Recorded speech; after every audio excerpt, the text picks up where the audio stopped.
Lugue, appela le prieur d'une voix sourde, où le jeune homme ressentit une colère rentrée. Tu vas devoir quitter le monastère aujourd'hui, sans le dire à personne. La voix se voulait sévère, comme toujours. Mais Lugue y décela une gêne, une culpabilité inavouée. « Vous voulez » commença-t-il interdit.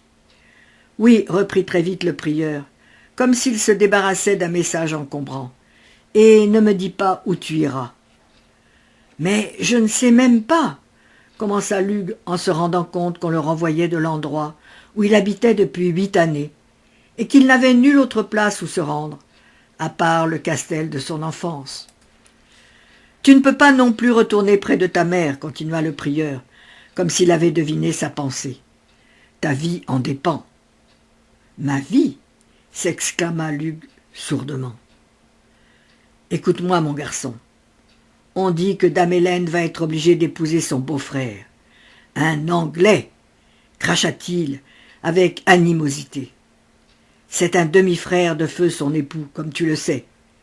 Il est veuf et veut sans doute récupérer le domaine par ce moyen. Tu vas être gênant pour lui, Lugue, au point d'en vouloir à ta vie. »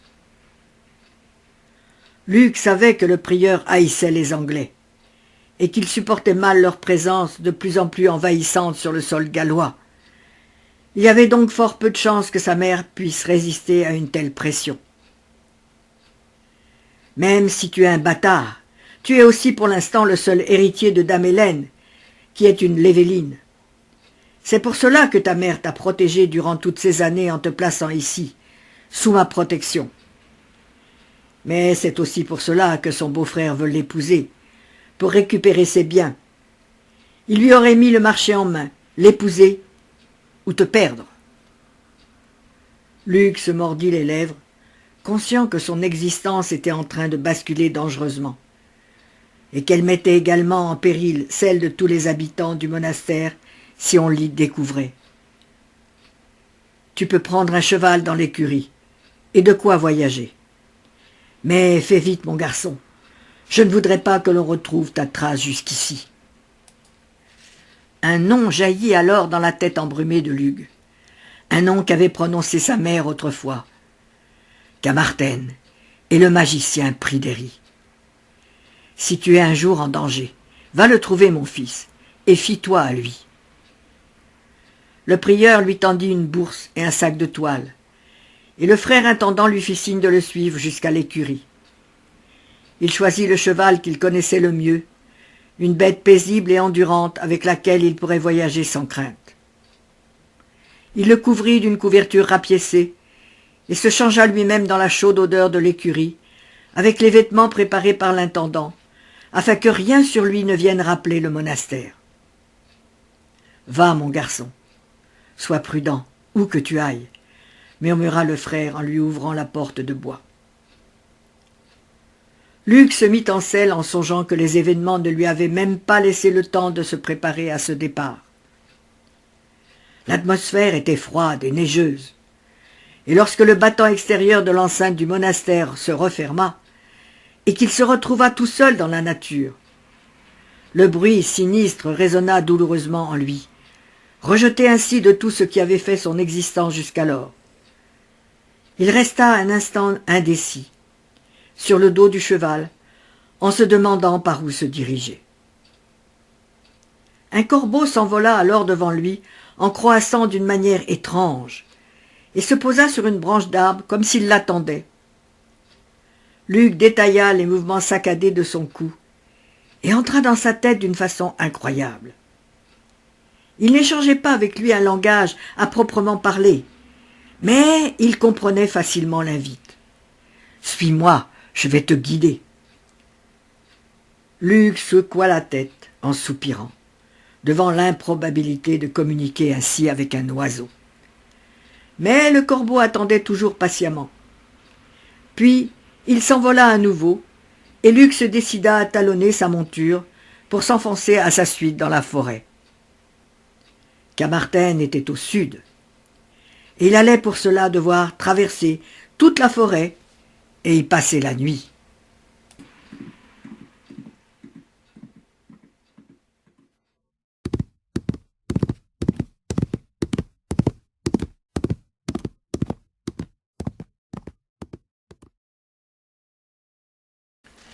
Comme chaque matin, Cavanne se réveilla bien avant l'aube en entendant le pas lourd de sa mère descendre l'escalier de bois qui grinçait.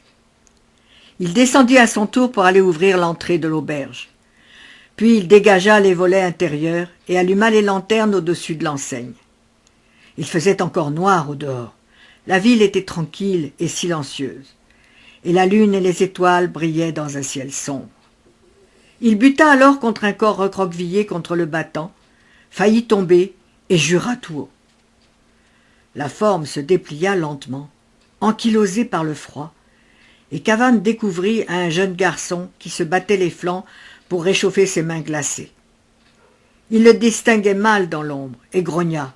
« Mais que fais-tu là, toi ?»« J'attendais seulement l'ouverture, » marmonna le garçon d'une voix enrouée en claquant des dents. « Par ce froid, rétorqua Cavanne. Tu cherches donc la mort.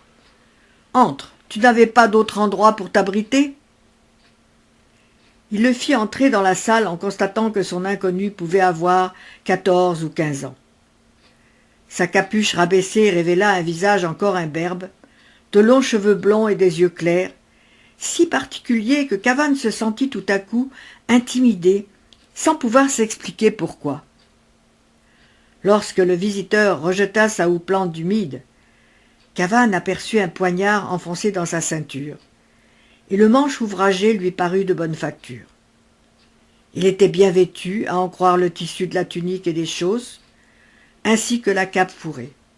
« Tu es venu comment ?» bougonna-t-il en s'activant pour donner de la lumière dans la salle. « J'ai laissé mon cheval sous votre appentis, derrière l'auberge. »« Tu es donc arrivé à cheval ?»« Oui, dans la nuit, enfin tôt ce matin. On m'avait dit de me rendre à l'auberge qui saurait m'indiquer où loge le seigneur Pryderi. » Cavanne sursauta en entendant le nom de son maître magicien, et le regarda plus attentivement. Le garçon avait des mains soignées, il s'exprimait bien et devait appartenir à une famille aisée, ou bien venir d'un quelconque monastère de la région, ce qui n'expliquait pas son arrivée en pleine nuit. Mais il se contenta de le conduire aux cuisines, où sa mère officiait déjà derrière les fourneaux avec quelques servantes. « Jour, fils, » dit-elle sobrement, en continuant à surveiller ses casseroles. « Nous avons déjà un client, mère. Je l'ai trouvé devant la porte. » Mère Gouinette jeta un coup d'œil rapide au garçon et lui désigna un coin de table près de l'âtre. « M'a l'air gelé, » marmonna-t-elle de son bref phrasé habituel. « Peut s'installer là. » Le garçon s'assit sans se faire prier et remercia Cavanne qui déposa devant lui un bol de terre cuite empli de bouillon brûlant et une tranche de pain chaud. « Je vais ouvrir la salle et préparer le foyer, » dit Cavanne. « J'irai ensuite voir maître Pryderi. Ce jeune homme cherche après lui. » Il se demanda intérieurement ce qu'il pouvait bien lui vouloir et comment il était arrivé là tout seul. Mais le garçon semblait peu désireux d'expliquer sa présence. Aussi se contenta-t-il de vaquer aux charges qui lui incombaient chaque matin à l'ouverture de l'auberge de ses parents, avant d'aller retrouver son ami Dérine à la forge. De là, ils iraient chez Pryderi lui apporter des vivres et pour leur première leçon de la journée. Une fois le feu pris dans la grande cheminée de la salle et les lanternes allumées, pour les premiers clients, Cavanne avala sa bouillie d'avoine et un bol de bouillon. Il ajouta des pommes avec les vivres destinés à Pryderi dans une besace de toile, et fit signe au garçon qu'il devait s'en aller. « Au fait, » demanda-t-il avant de sortir, « comment t'appelle-t-on ?»« Lug. » Cavanne ne put s'empêcher de sursauter et de lui jeter un coup d'œil acéré en coin. C'était un nom qu'on ne donnait pas à n'importe qui, celui d'un Tuatha, demi-dieu. Porter ce nom fixait à jamais le destin d'un enfant. Et celui-ci, qui semblait sortir de nulle part, ne pouvait appartenir qu'à une famille noble. « Lug » répéta Cavanne pensivement. « D'où viens-tu » Du 2 Eubart, dit seulement Lug. Cavan n'insista pas et décida de le conduire chez Pryderi, qui saurait ce qui l'amenait à Carmarthen. Nous devons passer chercher mon ami Dérin. Sa forge est au bout du village. La forge était éclairée par les feux que l'ouvrier était en train d'allumer. Lug arrive du 2 Eubart et se rend chez maître Pryderi, s'empressa d'informer Cavan. Je l'ai trouvé ce matin devant la porte de l'auberge. Depuis la mort de son père, Dérin travaillait seul pour satisfaire la clientèle qui venait parfois de loin, et il laissait libre cours à sa créativité pour forger les plus belles épées qu'on lui commandait.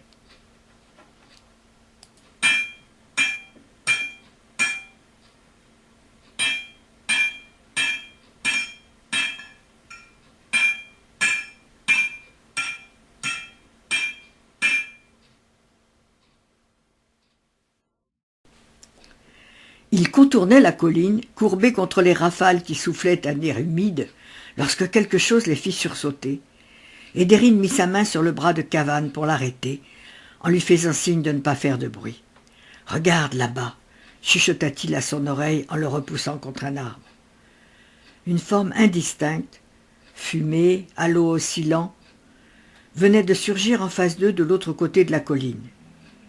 Ils ne bougèrent plus, fixant avec intensité la chose qui semblait scruter le castel de Tadeuse, le maître magicien. Ils aperçurent le seigneur des lieux derrière un fenestron qui donnait sur les douves et la forêt. Ils regardaient comme eux dans la même direction. L'homme et l'apparition se faisaient face, et les jeunes gens comprirent sans peine qu'ils se défiaient l'un l'autre. « C'est quoi ça ?» marmonna Dérin. « Une projection d'esprit maléfique, mon bon. Même à cette distance, cela me fait frissonner. Tadeuse l'a vu aussi, crois-moi. » Dérin acquiesça, perturbé. Depuis leur enfance, ils pratiquaient la magie avec leur maître Pryderi, et des années auparavant, témoin d'une démonstration de magie suprême de Tadeuse, le neveu de Pryderi, ils le révéraient comme un dieu.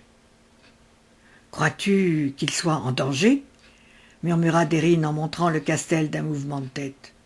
« Tadeuse est bien trop fort pour qu'on veuille l'affronter, » assura Cavan.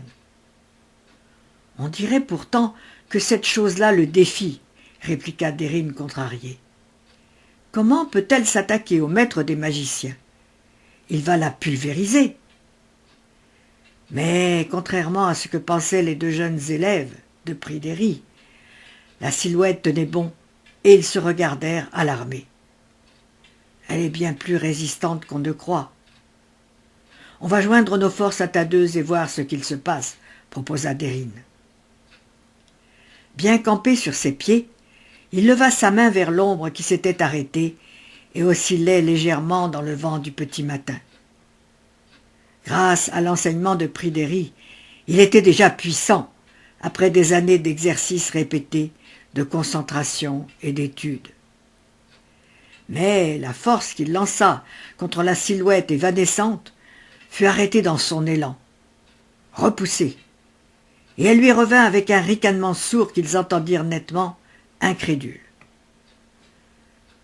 Les jeunes gens se regardèrent, estomaqués de rencontrer pareille malignité. Ils levèrent les mains ensemble pour créer un faisceau mêlé à celui que maintenait Tadeuse en haut du donjon, et auquel la créature continuait de résister.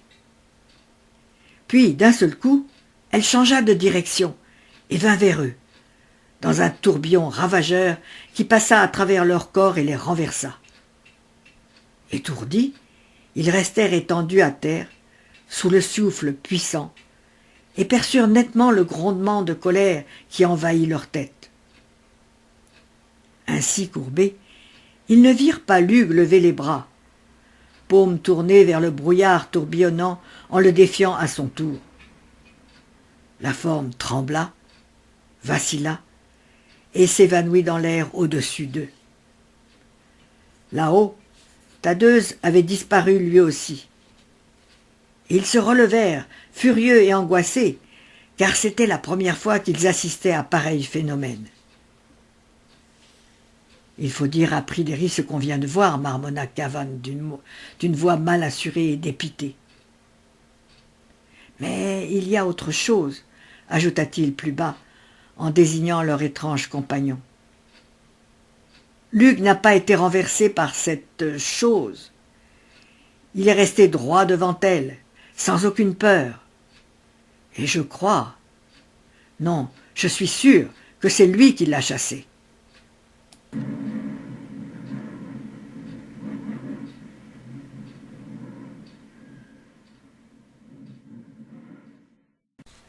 Pryderi ramena contre sa poitrine la houppelande fourrée dont il s'était vêtu à son lever, et il tisonna les braises qui commençaient à rougeoyer. Cavan et Dérine entrèrent en secouant leurs vêtements humides de brume et de givre. Derrière eux, quelqu'un les suivait dans un rai de lumière qui vint frapper son visage, et Pryderi tressaillit, car son rêve de la nuit venait de prendre forme.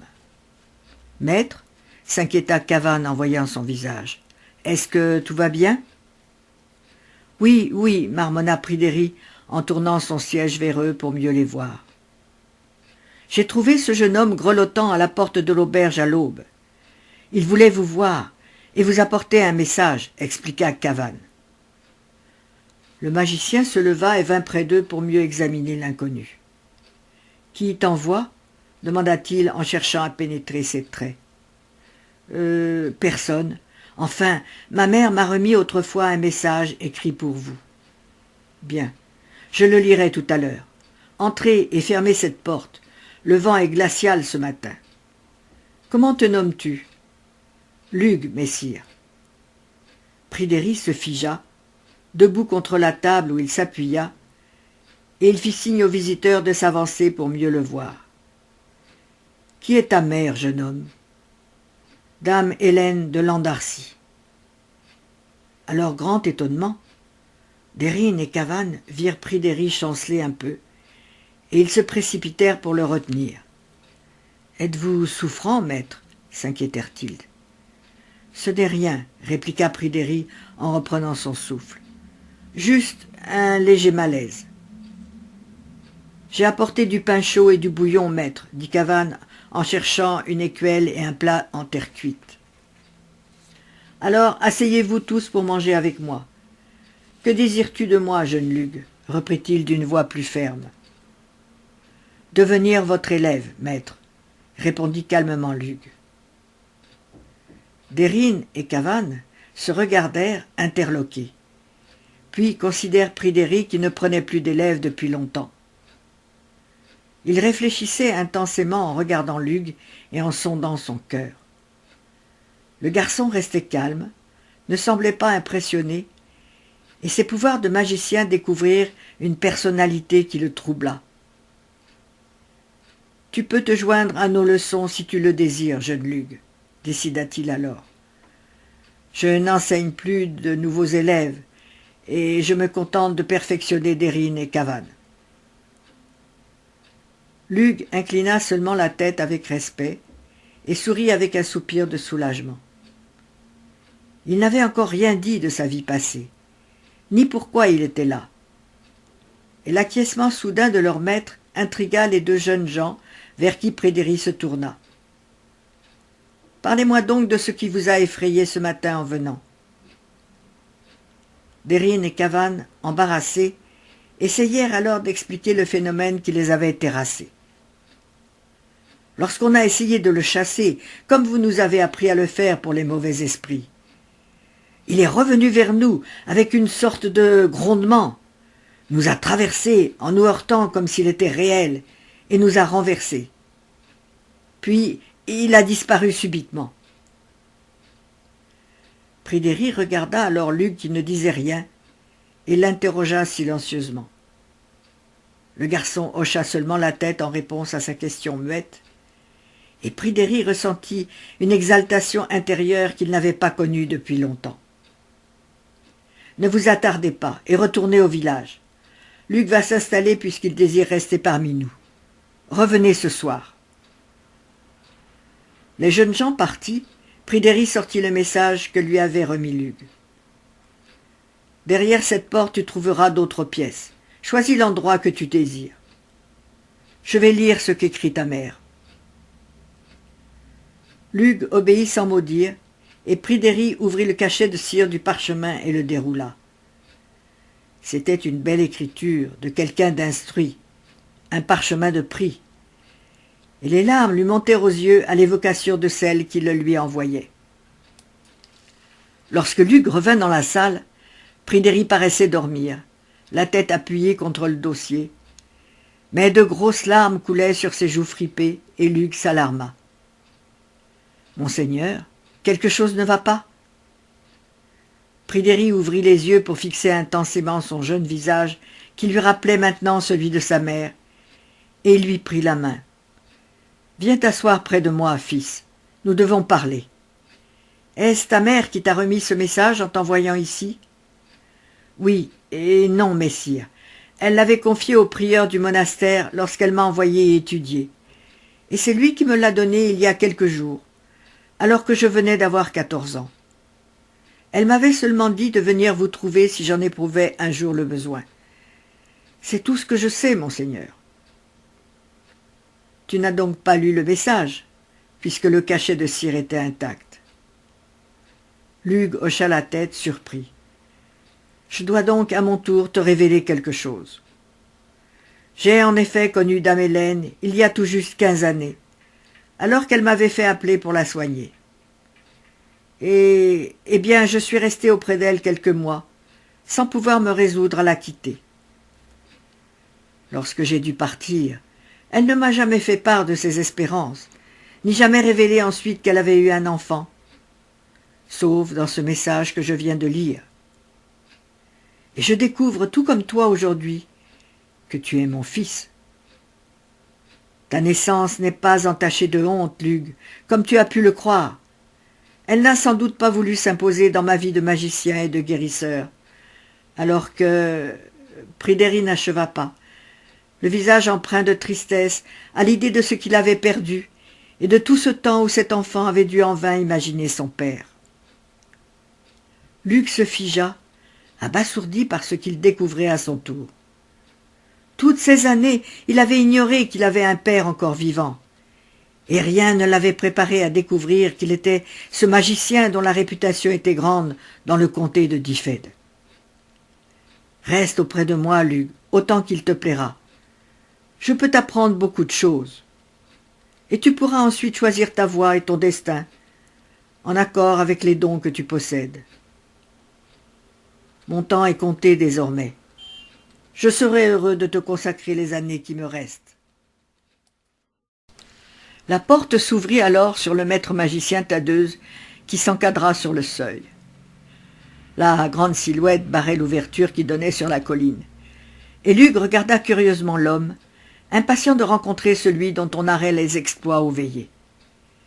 Pryderi disait que sa puissance avait largement dépassé la sienne, et qu'il y avait longtemps que la terre de Camarthen n'avait connu pareil magicien. « Mon oncle, puis-je me joindre à vous pour ce repas matinal ?» lança Tadeuse. « Tu sais bien que tu es toujours le bienvenu ici, Tadeuse. »